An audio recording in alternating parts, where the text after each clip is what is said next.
ഞങ്ങൾ സർക്കാർ സ്കൂളിൽ പഠിച്ചിട്ട് തന്നെയാണ് ഞങ്ങൾക്ക് ഈ ഒരു നേട്ടം കൈവരിക്കാൻ സാധിച്ചത്. അതിൽ ഞങ്ങൾക്ക് വളരെയധികം അഭിമാനമുണ്ട്.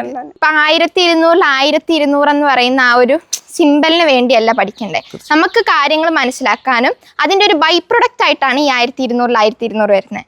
അല്ലാതെ ആ ഒരു ലക്ഷ്യം വെച്ചല്ല നമ്മൾ പോകേണ്ടത്.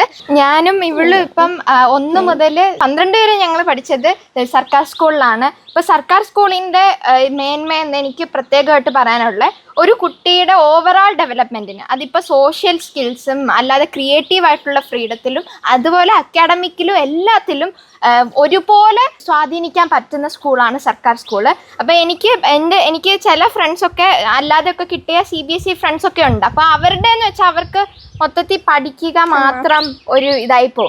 അപ്പോൾ അവർക്ക് അതല്ലാതെ വേറൊരു ലോകത്തിനെ കുറിച്ചുള്ള വലിയ ധാരണയ്ക്ക് ഒരു ഇതുണ്ട്. പക്ഷെ എനിക്ക് തോന്നിയിട്ടുള്ള സർക്കാർ സ്കൂളിൽ ഇപ്പൊ SPC ആക്ടിവിറ്റീസ്, ശാസ്ത്രമേള, കലാമേള, അപ്പൊ നമ്മൾ കുറെ കാര്യങ്ങൾ പഠിക്കും. നമ്മൾ ആൾക്കാരോട് ഇടപെടാനും ഇപ്പം ഒരു സംഘാടക പ്രവർത്തനങ്ങളൊക്കെ നടത്താനും ഒക്കെ ആ ഒരു സ്കില്ല് വേണം. ആൾക്കാരോട് സംസാരിക്കാനും കമ്മ്യൂണിക്കേറ്റ് ചെയ്യാനൊക്കെ ഉള്ള സ്കില്ല് വേണം. അത് സർക്കാർ സ്കൂളിൽ നമ്മൾ പല ബാക്ക്ഗ്രൗണ്ടിൽ നിന്ന് വരുന്ന കുട്ടികളെ കാണുന്നത്. അപ്പൊ എല്ലാവരോടും ഇടപെടാനും അവരുടെ സാഹചര്യം മനസ്സിലാക്കാനുള്ള ഒരു അവസരം സർക്കാർ സ്കൂള് തരുന്നുണ്ട്. അതുപോലെ തന്നെ ടീച്ചർമാര് വളരെ നല്ല ടീച്ചർമാരെ, എല്ലാം ഇപ്പോൾ ഉള്ള മാർക്ക് എന്നുള്ള രീതിയിലല്ല അവർ പഠിപ്പിക്കുന്നത്. കുട്ടികൾക്ക് ഇത് മനസ്സിലാക്കണം എന്നുള്ള രീതിയിലാണ് അവർ പഠിപ്പിക്കുന്നത്. അതെനിക്ക് വളരെ വലിയ ഇതായിട്ട് തോന്നിയിട്ടുണ്ട്. സർക്കാർ സ്കൂളിനെ CBSEയെക്കാട്ടും ഒട്ടും പുറകിലല്ല.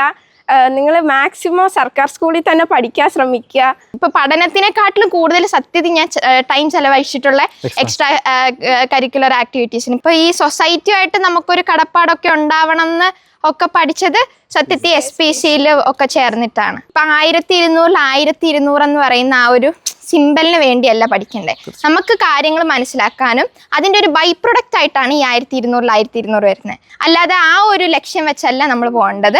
നമുക്ക് കാര്യങ്ങൾ കൂടുതൽ മനസ്സിലാക്കാനും അതിന്റെ പല വശങ്ങൾ, ഇപ്പൊ ടെക്സ്റ്റ് ബുക്കിലുള്ളത് മാത്രമല്ലാതെ പല കാര്യങ്ങളൊക്കെ പഠിക്കുമ്പോഴാണ് നമ്മൾ സ്വാഭാവികമായിട്ട് ആ ഒരു ലെവലിലേക്ക് എത്തിക്കോളും.